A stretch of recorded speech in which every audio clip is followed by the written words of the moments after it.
درست است که مثلا برای نشهی خو قتل نیست که نشهی را تو باید ادام بکنی یا مواد فروش تو باید ادام بکنی. زندان میره به خاطر اصلاح سازی، زندان میره که اونجا برشان یاد بده، برشان بگویا جرمایشان که اینی جرم تو است، اینی قدر گناه داره، از دو طرف یک آدم سالم برای. اما یک 4 نفر که دری باند دست داره، یک 4 نفر که دری بخش هست، این 4 نفر یک جزای سنگین، یک جزای سنگین در پیش روی مردم، یک جزای سنگین بدون مافیت. مثلا 5 سال قید است، بازو ایت میایه، برات میایه، سال نو میایه، یک روز مولود شریف میایه، روز تولد و روز رحلت رسول الله مبارک میایه، باز اونجا کمک معاف میشه. 5 ساله از این آدم در 1 سال میبره از زندان. یک 4 نفر که قید برش بده، یک 4 نفر که کار در حقش بکنه، که مردم افغانستان در رسانه های افغانستان، تلویزیون طلوع، تلویزیونایی که در افغانستان می لحظه فعال است، در رسانه ها بیاید که امارت اسلامی افغانستان اینی مواد فروش با تیمش اینی جزا را برش داده و بر مردم افغانستان هم اینی پیامش بوده، اینی پیام هم بر مردم افغانستان گفته، تا که در میدیا امی سیستم قسم تغییر بکنه که دیگه اقدر هم عام.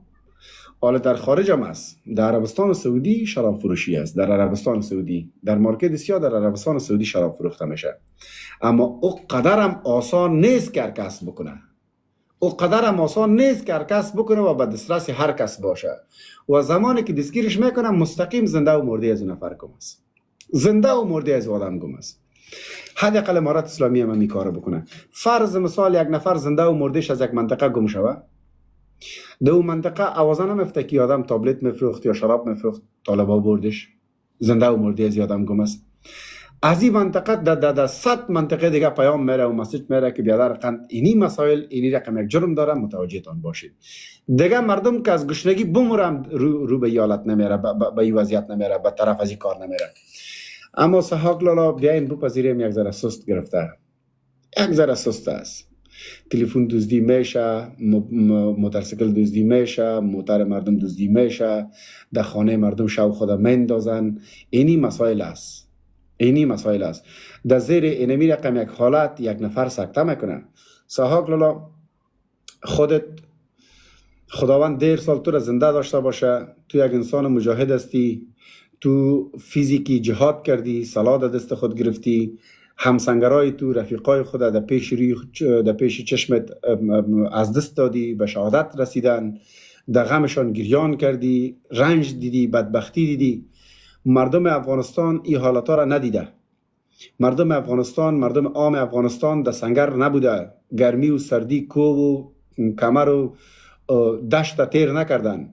5 سال است که گوش بینی مردم آرام است، 5 سال است که مردم در آرامش کامل زندگی میکنه. یک چیز برات میگم، در زمان جمهوریت در منطقه ما که یک تلفن دزدی میشد، کلاگی میگفت که فکرت میگرفتی نه، ها ها ها خلاص این قدر بود، این قدر بود. نفر میگه من میشناسم دوست کی است و کس جرأت نمیکنه که بگویه، به خاطر که دوزه دست داره، سوار و زوزه تو رو به کسی دیگه میبره، تو رو به کسی دیگه میبره. زمان جمهوریت یک نفر که چاقو میخورد، ما قصه را برات میکنم، در زمان جمهوریت در منطقه خود ما نفر سر پلیس فایر کرد، پلیس سر نفر فایر کرد، جای در جای زد کشت. همین پلیس نفر دیگر را کشت، رفت جنازه را دفن کردن، بسم الله الله اکبر خلاص شد. کلگی میشناخت کی بود، منطقه بود، کلگی رو میشناخت. کسی موضوعات در داخل منطقه قصه کردن نمیتونست، میگفت نشوه که با اینمی پلیس درگیر شویم، پلیس واسطه نداشته باشه، دشمندار نباشه، یا ای طرف دیگه دشمندار ما نشود. تیر خود آوردن از این قضیه، رفت پشت کار خود. یعنی قتل در خانه مردم تا شدن، تلفن مردم گرفتن، فروختن تابلتکا و شراب و موادای نشاور در جمهوریت یک چیز بسیار عام شده بود، یک رقم عام شده بود که اصلا کسی در قصه دیگه پا نبود. 5 سال است که مردم در آرامش زندگی میکنه. سحاق لالا اگر یک پتاقی هم در کوچه فایر شوه، مردم از جای خود 15 متر قیل میپره. خودم شخصا در زمان جمهوریت راکده که در بغل گوش میزدی، میگفتم یک انفجار شد، خلاص شد، رفت. یک بیخی یک چیز ناق بود. نفر در پیش روی ما کشته میشد، راه خود چپ میکرده میرفته، میگفتم حتما دوز بوده، حتما هر کسی که بوده یا دشمندار بوده. مگم 5 سال است که مردم در آرامش زندگی میکنن. یک تفنگچه بازیچه اطفال که است، اون تفنگچه هم که فایر شوه که صدا بوده، مردم از جای خود میپره. اینی آرامش مردم نباید از مردم گرفته شود. ایره باید وزارت داخله، ایره باید تمام سکتورهای امنیتی داخل افغانستان که در این بخشا فعال هستند ایره باید متوجه باشند. در داخل افغانستان سعی کنین قانون ترافیکی آل یک نفر، خودم شخصا که افغانستان میرم تا که موترم از دیگه ولایت برسه، تا که موتر خود بیارم، یک دو سه روزی که بی موتر میمونم، رفیقای خدا میگم موتر تبت اولین چیزی که رفیق ازت پرسان میکنه میگه لیسانس داری؟ وقتی سیستم ترافیکی قدر خوب شده که مردم موتر خود به یک آدم بی لیسانس نمیده، این آوازه مردم است. بیا در من موتر خود نمیتم، لیسانس نداریم، تو رو خیلا میکنه، موتر مرا میبره قید میکنه. باز ما دو تا تضمین از کجا کنم؟ یک هفته بوده اون پشت کار خود که من موتر خود خلاص کنم. سیستم دزدی هم باید این رقم باشه صاحب لالا. سیستم دزدی، سیستم چور، سیستم در خانه مردم تا شدن. امارت اسلامی افغانستان در افغانستان حاکم است. تا شدن در خانه مردم، جرأت شدن در خانه مردم از سر دیوال تا شدن، این باید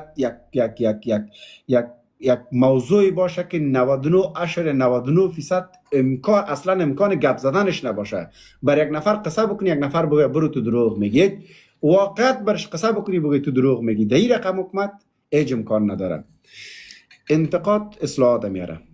ما اینمی حکومت خود دوست داریم که گپ میزنیم. اگر دوست نمی داشتیم ما هم ویدیوش مینداختم میگفتم نه یا خلاف میزدن که ما امنیت آوردیم، سایکو دزدیاره، سایکو چور چپاوله. ما دوست داریم، ما از آیندهش میترسیم. هر چیز کم کم شروع میشه، هر چیز کم کم شروع میشه.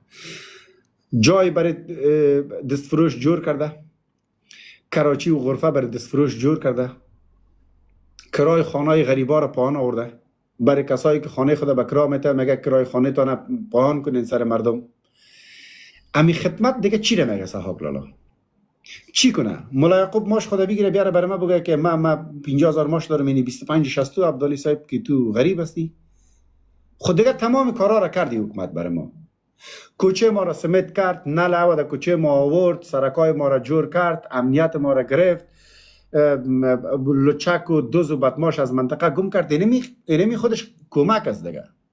سفارت ها در داخل افغانستان باز نیستن، انجوهای خارجی نیست، مؤسسات خارجی نیست، ویزه ها بند سر افغان ها، رفت آمد در کشورهای خارجی نیست. طبعا که اقتصاد پول ما بلاک است، کسی جرأت سرمایه گذاری در وطن ما نداره. اگر میاد در وطن ما یک سرمایه گذاری میکنه مثل رستوران چینایی ها واره انفجارش میتن، مردم هم میترسانه، خارجی ها را میترسانه که در این کشور نکنین سرمایه گذاری. طبعا که ما این مشکلات و جنجال ها را داریم، ولی این مشکلات جنجال قرار نمیشه صاحب بدر که تو در خانه یک نفر تاشو مالش چور بکو به خاطر که من میبرم برای اولاد خود. تو اولاد نفر شوک بده، تو اولاد نفر زن نفر، دو خانه زن است، دو خانه دختر است. 5 سال مردم صدای فیر پتاقی را نشنیده.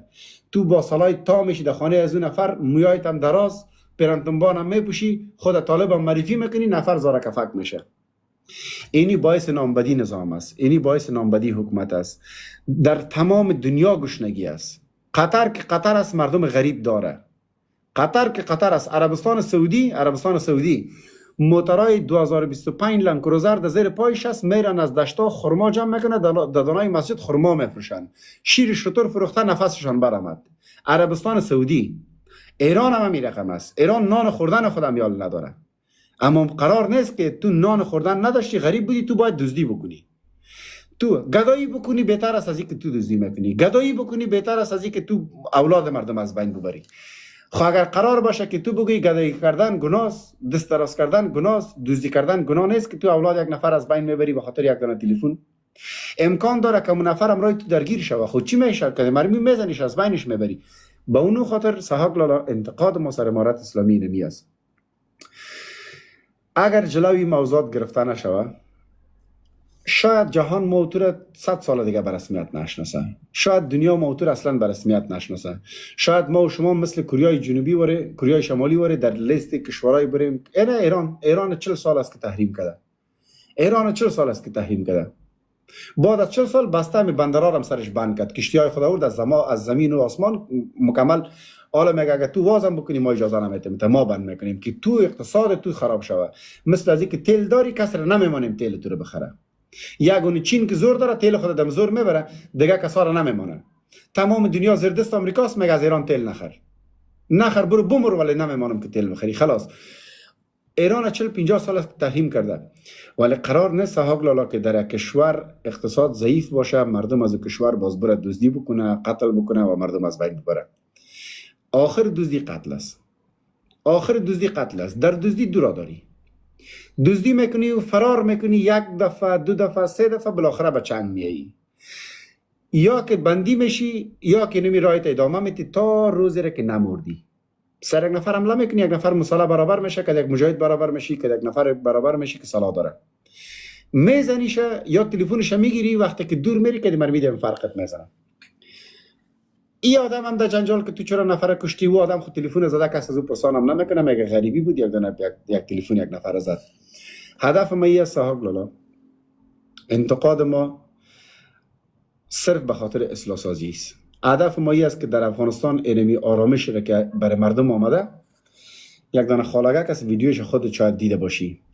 خاله خودش از پشت خبرنگار یا یوتیوبر صدا میکنه که او بچه از ما هم خوب پرسان بکو. تا چی وقت میرین پیش بچه و دخترای جوان استاد، از ما هم یک پرسان بکو. یوتیوبر میگه از تو هم پرسان بکنه. ما امی سلام علیکم بچه مو شروع میشه که خدا مجاهدین امارت اسلامی را خیر بده، یعنی چادر در سر ماست، کس به ما کار نداره، خرابا را میگیره، خرابا باید بگیری. خود دختر امی زن، دختر جوان امی زن که از قوارتن معلوم میشه که یک 10 سال 18 ساله و 19 ساله باشه، خود دختر راضی است از اون وضعیت. دختر راضی، مادرش راضی در مورد امنیت، در مورد مجاهدین. چی میگه؟ میگه ما یک لقمه نان به بسیار مشکلات اما در امنیت میخوریم. یعنی مردم از نان کرده در امنیت خوش است.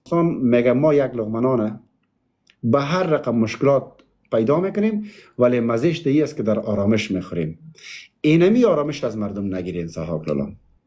هر قدر که پشت از قضیه را سست بگیری، اونم رقم یک حالت و اونم رقم یک روزگار بد در آینده پیش روی ما میایه.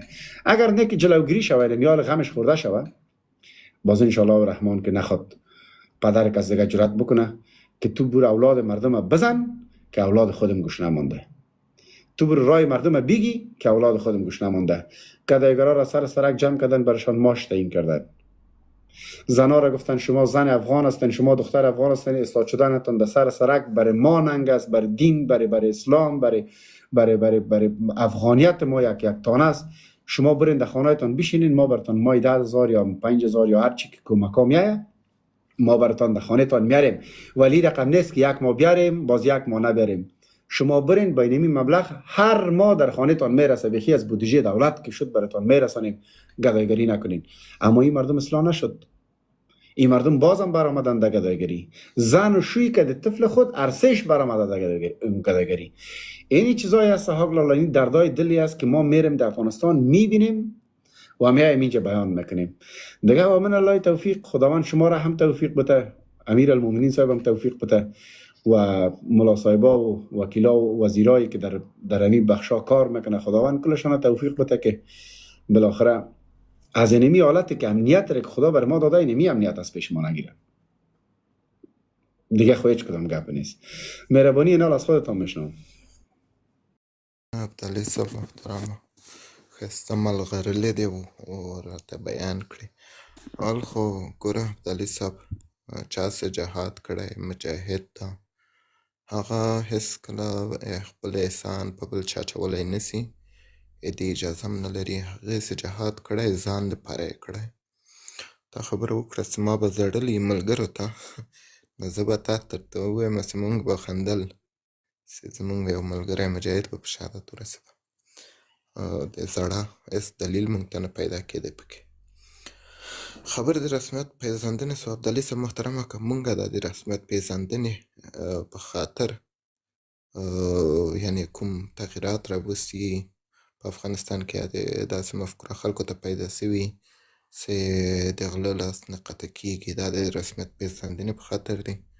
نو مونږ به د نور قصاص، د محسنه زنا، دورې وهل، همداسې مکتبونه وازول، انتخابات، دا شیان به هم اجازه ورکړې وه. نو نن به مونږ په رسمیت پیژندل سوي وو. فکر نه کومه چې داسې به کوم شی مخته راغلی چې مونږ د رسمیت پیژندلې په خاطر د چا کومه خبر په ځان باندې منلي یا کوم داسې کړنه مو کړې چې هغه د یوازې د رسمیت پېژندلو په خاطر وي. نو ګوره لاس قطع کول د غله لپاره شته، دا خو حدود دي، دې کې څوک سترګې نشي پټوی. خو دې نه بیا سخته جزا چې ده قصاص ده. د رسمیت پېژندلو د په خاطر به موږ به د قصاص حدود هم تعطیل کړي وای، یعنې دا به هم نه وه، یا د سنګسار محسنه زنه دغه به هم نه وه، یا دغه د مېرمنو چې مجرده مېرمنې دي یا همداسې نران دي، نو دوی په دا درو وهل دغه به هم نه وه.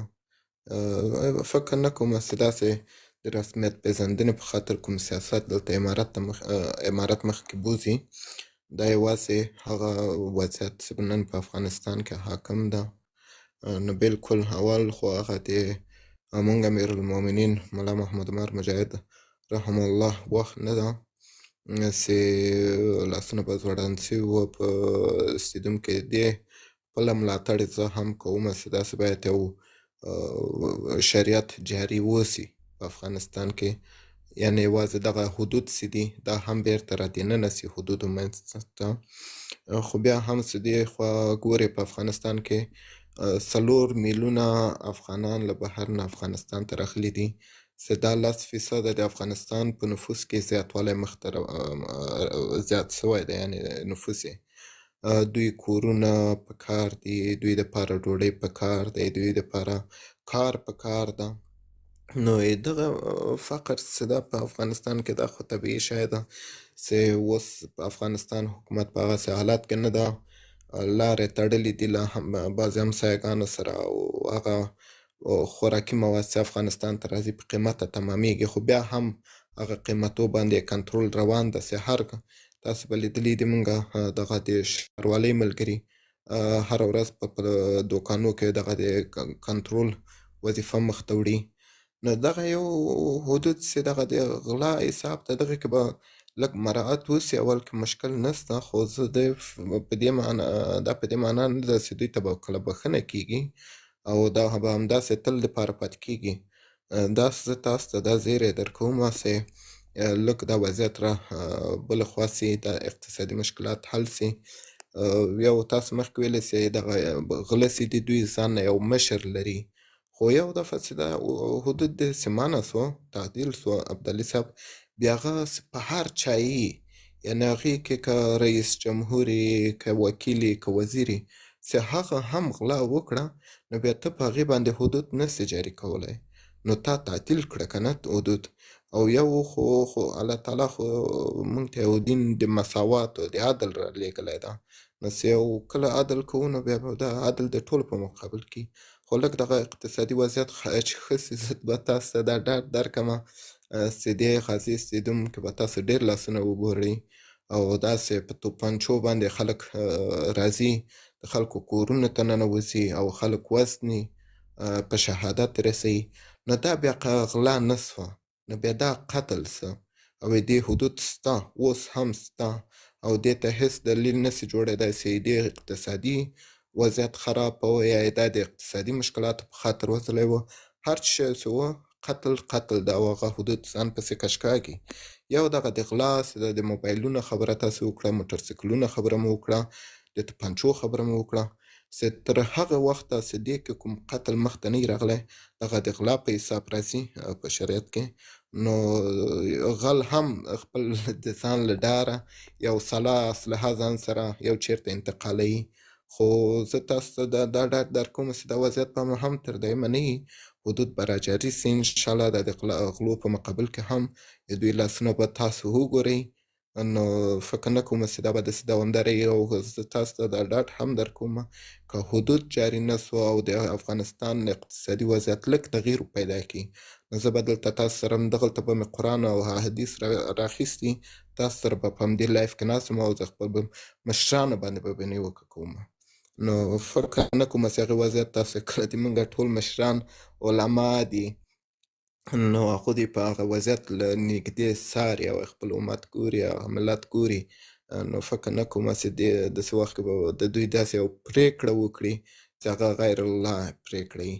دغه غیر الله پرېکړه چې کېږي چې تاسو ورته وایئ چې دا په بندیخانو کې اچول کېږي، دا هم د اجتهاد په حساب کېږي. دا خو داسې څوک نشي کولی چې هر څوک دې را پیدا کړو په بندیخانه کې ور واچوه. خو یو څوک چې اجتهاد کوي هغه باید عالم اوسي، مفتي اوسي یا قاضي اوسي که نه. نو چې څوک کله څوک عدل کوي نو بیا به اجتهاد راخلي د احادیثو په اساس او د فقه په اساس او د قرآن په اساس په اجتهاد کوي. چې چا کله اجتهاد وکړه نو هغې ته هر جرم چې سزا یې ورکول کېږي. نو نور خو زه خو دا خبره تاسو سره نه منم چې تاسو وایئ ابدالي صاحب په ډېره بښنې سره چې غله قتل کوي. نو چې یو غله قتل وکړه نو هغه غل نه ده، هغه قاتل څه. نو چې کله چا قتل وکړه هغه به قصاص کېږي. هغې ته بیا دا لاس پرې کول چې د غله جزا ده یا حدودو کې راځي، هغه بیا په دې باندې نه اجرا کېږي، هغه بیا بیخي د دایم په خاطر قتل کېږي. نو دا د قتل د قصاص او دا مسایل حدود یې اوس هم شته په دې نظام کې. زه به دا تاسو سره ونه منم. ما درته مخکې مثالونه هم درکړه. همداسې په غور ولایت کې باید زه تاسو ته مثالونه درکړم، همداسې باید په فاریاب ولایت کې تاسو ته مثالونه درکړم چې هلته قصاصونه سوي دي. همداسې په خوست پکتیا ولایت کې به زه تاسو ته په 3 ورځې 4 ورځې مخکې په ننګرهار کې به زه تاسو ته مثالونه درکړم چې قصاص اجرا سو. نو حدود د قصاص اوس هم شته. یو دغه د غلو مسایل چې دي دې کې بلکل زه تاسو سره همغږی یم چې شاید دا جرمونه لږ ډېر سوي، باید دغه امنیت لږ ورته سم ونیول سي، د غلو مقابل کې ښه مقابله ورسره وسي. خو که دوی سره دغه د حدود په اجرا کېږي یا نه اجرا کېږي، دا دلیل نشي جوړېدی چې یو غل دی په ټوپک سره په سړک باندې ګرځي او امارت دې هم خبرې او بیا دوی مخنیوی ونسي کړی. او داسې استخبارات چې سمو الحمدلله موږ او تاسو نن لرو په افغانستان کې چې د نړۍ په ګوټ ګوټ کې موږ او تاسو استخباراتي معلومات نور بهرنیو هیوادونو سره په کومک کې دي. یعنې استخبارات چې بهر نه افغانستان نه بهر فعالیت کوي او سم الحمدلله په افغانستان کې خو بلکل د موږ استخبارات ښه نوم لري او ښه استخبارات دي. نو باید د دې په مقابل کې دغه د موږ د جنایي بخش ملګري دغه د جرمونو بخش یا د سختو جرمونو یعنې جرایم سنګین چې ورته وایي، دغه ملګري باید په دې کې مخنیوي کې لاس په کار سي او هغې د مخنیوی وکړي د غلونو. نو الله تعالی دې وکړي چې زما خبره باندې خفه سوی نه یې. زه وایم چې دغه خیر انتقادونه خو په موږ باندې هر خوا نه کېږي، دلته راځي حتی په کمنټو کې به تاسو متوجه وئ. نو دلته پرتله کول هم کېږي، راځي وایي چې د جمهوریت او د امارت توپیر په دې کې اوس د امنیت ده. نه وروره، د امارت او د جمهوریت توپیر ډېر غټ ځای کې ده. هغې په خبر باندې تاسو تر اوسه نه پوهېږئ او که پوهېږئ نو تاسو خو دا خو هغه معتدله مسلمانان دي، خو خیر دوی ته دې الله تعالی د نیکو هدایت وکړي. د امارت او د جمهوریت منځ کې توپیر په امنیت کې صحیح ده شته، ډېر سخت غټ توپیر لرو. او د موږ او تاسو به عقیدتي مشکلات و دلته وروره، دلته هېڅکله امارت له جمهوریت سره نسي پرتله کولی. هغه خو بیا عقیدتي مشکلات موږ درلوده، هغلته خو هغه شرایط باید په نظر کې ونیسي. که ځان ته مسلمانان وایي او دا خو هغه حسیبي مسلمانان دي چې وایي دا مسجد په اسلام په مسجد کې پرېږده، سمه ده چې موږ او تاسو مسلمانان یو. نو چې ته مسلمان یې نو بیا تا اسلام سره چېرته مشکل شته چې ولې د باندې نه یي، ولې په سیاست کې نه یي. چې مسلمان اسلام دومره خراب شی دی، خو بیا یې موږ ته هم رامعرفي کوي چې موږ هم د اسلام دایرې نه تاسو سره یو ځای ووځو. او که داسې وایې زه خپله مسلمان یم خو اسلام په سیاست کې نه منم، نو ولې بیا نه منې؟ ولې تا مشکل بیا اسلام سره څه شی ده؟ نو دا پرتله کول مه کوئ. جمهوریت ته استغفر الله، تاسو وګورئ په دې څومره غټه خبر کوئ. او خو خیر نو بښنه غواړم ابدالي صاحب، لږ سخته یې مه نیسه په موږ باندې. هغه اوضاع ته هم معلومه ده د افغانستان او د سوټۍ د لږ را د دورې په حیث واښه په موږ باندې مشکل نشته ده. دا هغه د درو ته به هم موږ زغم پیدا کړو. ډېره مننه، بریالی اوسئ ابدالي صاحب محترم، الله تعالی دې کامیابه لره. السلام علیکم ورحمة الله تعالی وبرکاته. وعلیکم السلام ورحمة الله تعالی وبرکاته. ډېره زیاته مننه صاحب لاله. نه موږ خو نه د سوټي خلک یو او نه د درې، زړه مو درد کوي کله نه کله د مقایسه کول خو بالکل چې امارات د جمهوریت سره مقایسه کیږي نه، خو د ځینې کسان چې دا خبرې کوي دوی به خپل خبرې سره دغه وکړي. او بله موضوع دا چې والا چې دغه اوسنی نظام سره مینه لرو چې دا خبرې کوو، که نه ملاګه موږ زه هغه اولین کس وم چې دا رالم دلته په سوشل میډیا ما وویل چې تاسو 10 کاله حق نه لرئ چې په امارات بیخي نیوکه وکئ.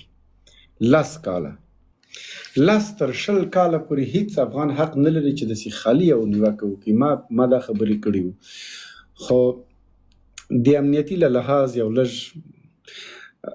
خو هغه په هر هیواد کې دي، هر ځای کې دي. په امریکا کې یو ماشوم ټوپک اخلي وځي په صنف لس خپل ټولګیوالو خپل هغه انډیوالان وژني، دا خو په هر ځای کې دي. خو بیا هم افغانستان موږ اوس الحمدلله زه وایم خدای نه خاصه داسې نشي کوم سیاست چې طالبان درلودل، کوم سیاست چې په طالبانو کې وو د دوی په دغه قتل وو، د دوی په سترګې وو، دغه خدای نه خواسته بیا داسې نشي لکه د جمهوریت سرتیري د هغې په خاطر به دا خبرې کول. نور خو مقایسه امارات چیرته و جمهوریت چیرته ده، هیچ امکان نداره چې مقایسه ای که.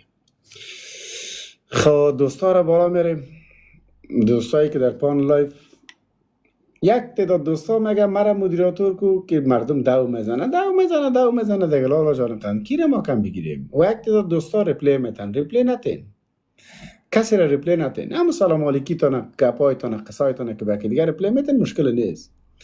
دو خیا دو میزنه دیگه، چی ماند از این مردم؟ اینجا برای اصلاح جامعه نه آمده ما و شما اینجا آمدیم برای باتوکی رو میفهمین شما؟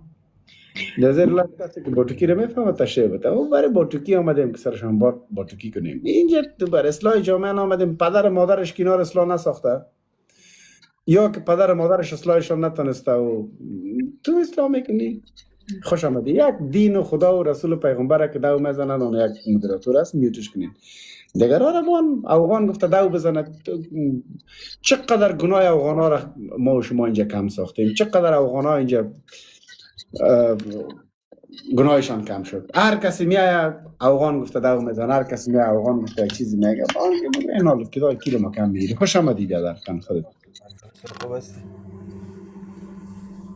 شکر فضل خدا میره بری. خوش آمدی.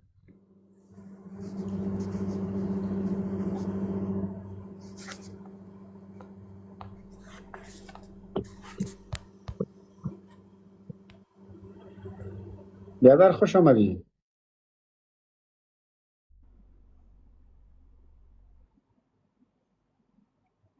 هر کس سر کار ده پشت ترک از این. خوش آمدی. سلام علیکم، خوب هستی؟ خیرتی؟ سعادت خوب؟ چی حال داری؟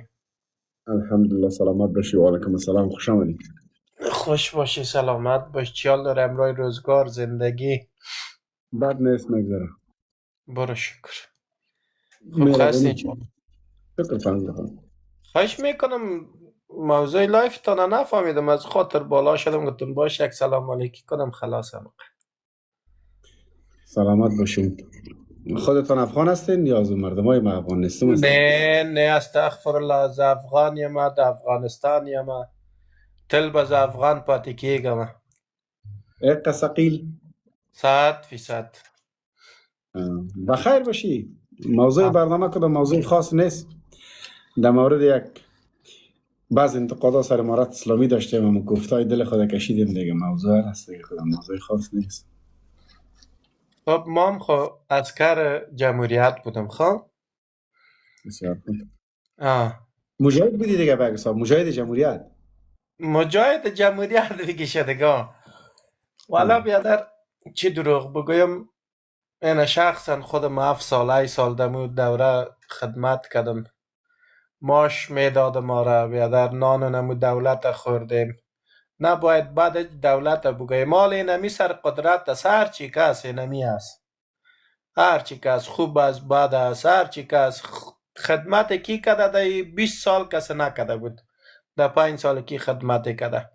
سر کار سیل کو یک سرک کوتل ما ده کوتل میشنیم. خب همین گپ واقعیت. حالا از مردم چی پت کنیم؟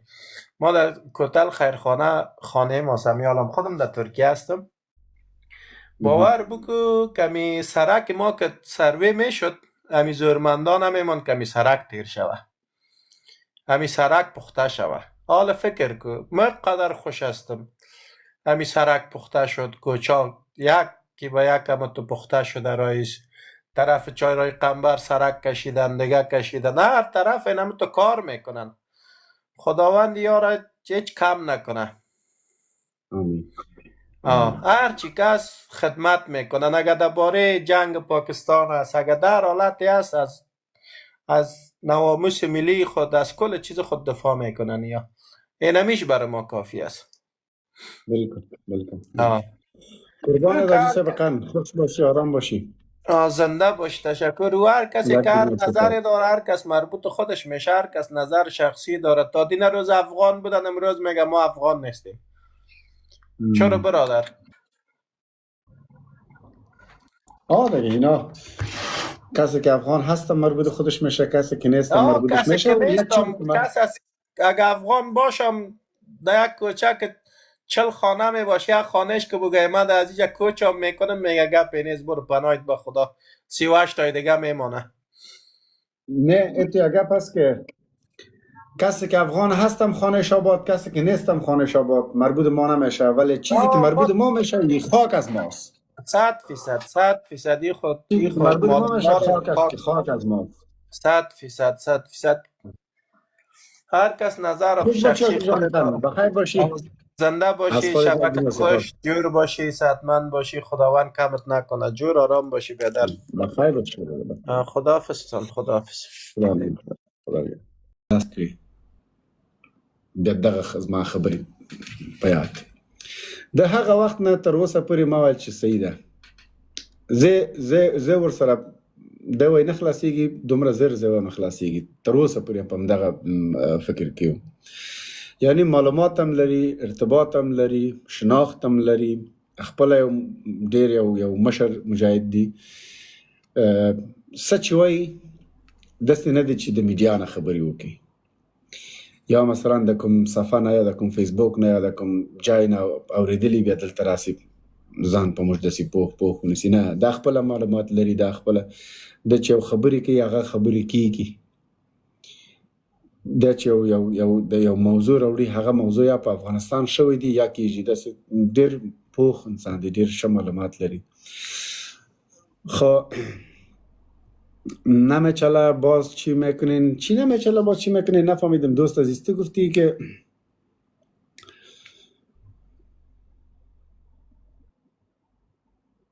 گفته که جهالت و غرور کاذب به درد نمیخوره. دوست عزیز، خود جهالت و غرور کاذب بله به درد نمیخوره.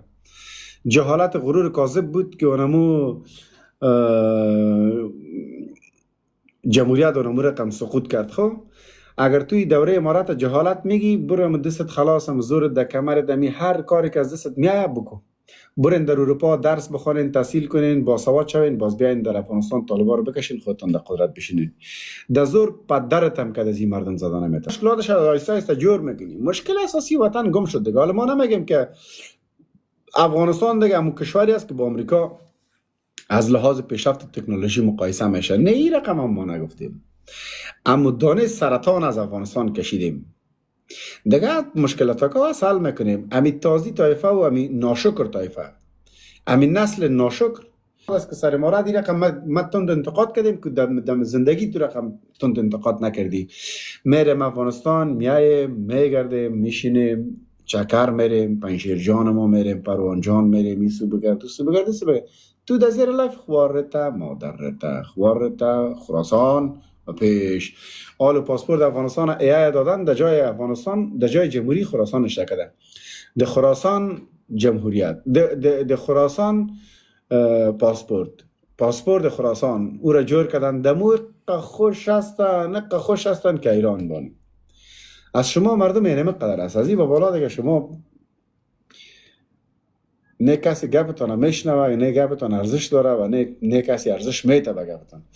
خب بیاین درخواست بتین کسایی که در زیر لایف هستین، کسایی که میایین در پان لایف، باش که من درخواستی ها رو کلش از یک سر پایان بندازم.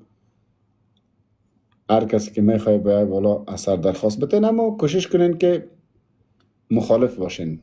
کسایی که مخالف هستین بیاین. خواه دی خراسان ما چی رقمی همون رقم یک چیز ما هم خواندم.